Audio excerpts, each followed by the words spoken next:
Hi everyone, welcome to another episode of Pen and Paper Programming.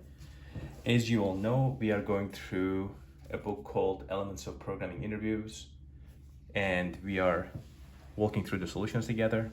If you don't have the book, I highly recommend getting it. I think it's, compared to many other interview books, I find that very helpful, and I think it's one of the best. So today's question is about reversing digits. Write a program which takes an integer and returns the integer corresponding to the digits of the input written in reverse order.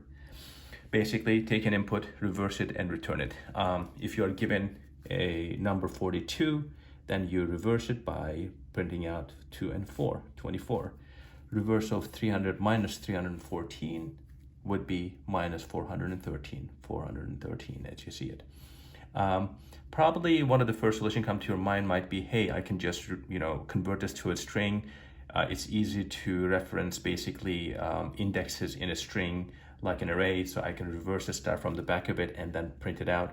That's not the solution the book is showing, and I think that would be, as long as the interviewer is actually okay with converting a string and printing in reverse, and then converting it back to an integer, that would be okay. But in this particular case, we are not going to take that approach.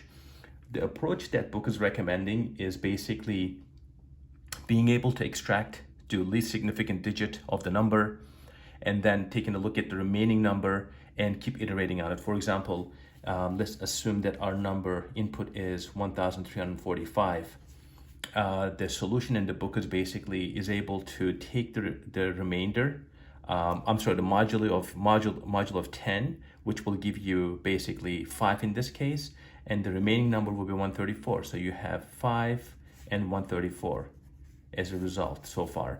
And then you're able to take the modulo of 10 again, which gives you 4. So you have 54, and the remaining number would be 13.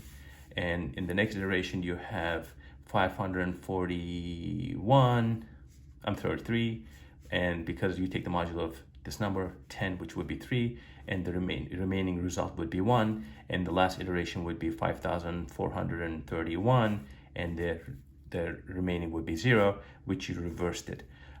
So this is the solution the book is taking, and what I'm going to do is basically walk through the code together with you, and then hopefully it'll make sense.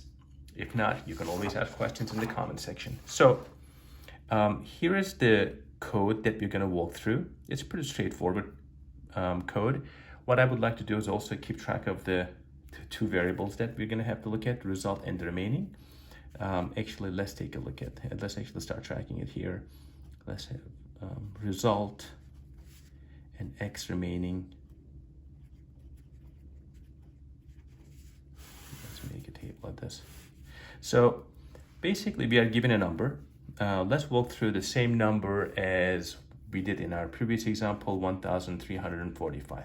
How about that? So we are given x as 1,345. We start with result as 0. Initial result is 0. And x remaining is absolute value of x. In this case, absolute value of x is the same, 1,345. Right? So we go into our code, we go into a while loop. X remaining, as long as x remaining is returning true, which in this case does because it is 1,345, we're going to have result equals result times 10 plus x remaining of 10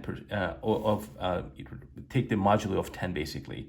The modulo of 10, as I showed you earlier, point is to get basically the least significant digit extracted. So if you look at this, x remaining is 1,345. If you take the modulo of 10, it'll give you 5, right? Result is 0. So far, we started with 0. 0 times 10 is 0, plus x remaining modulo of 10 would be 5. So our new result would be 5. We come to the next line. X remaining, this operator, division operator in Python, is basically, if you just put a comment, this means x remaining is equal to x remaining divided by 10. So this is a kind of interesting operator. If you were to just divide a number in Python, let's say 7 divided by 4, you would get 1/7 5.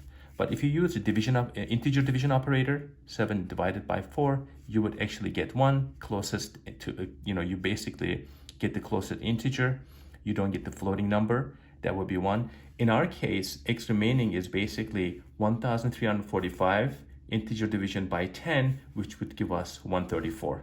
So our x remaining now, 134. Let's go to the next iteration.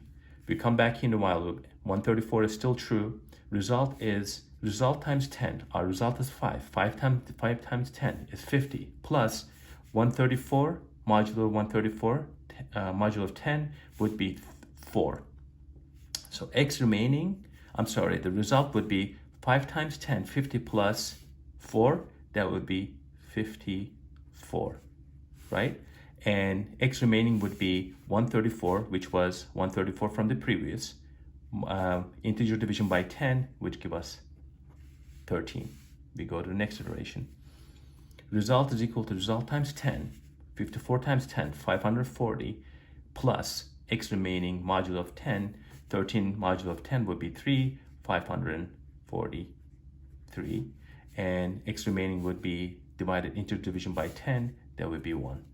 You see how where we're going with this. In the next iteration, x remaining is still 1. We would still come into the loop. That would be 543 times 10. That would be 5,430 plus x remaining modulo of 10, which is 1. That would be 5,431. And x remaining modulo divided by 10 would be the 0. So we are done iterating the loop. We come to the last statement, which is a return statement.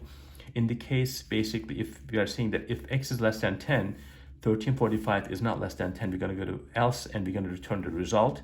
If it was less than 10, we would be returning minus result. So in our case, we are basically returning 5,431 as a result.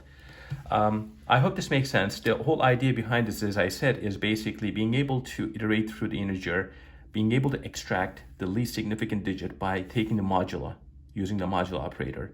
You take that, you go basically this side. Then you, of course, you have to be able to take the remaining number. In order for you to do that, you use this integer division operator. And then that gives you basically 134, 13, and 1, and so on and so forth. And that way you're basically able to iterate through and reverse the integer. I hope this makes sense. If you have any questions, please put them in the comment section. If you like the videos, if you find them useful, please like it. I'm making these videos because I really like this topic. I like, going through and, these interview questions. I find it interesting. At the same time, I want to make sure that people actually find it useful. And if they find it useful, I'll continue to make them. So thank you so much for watching.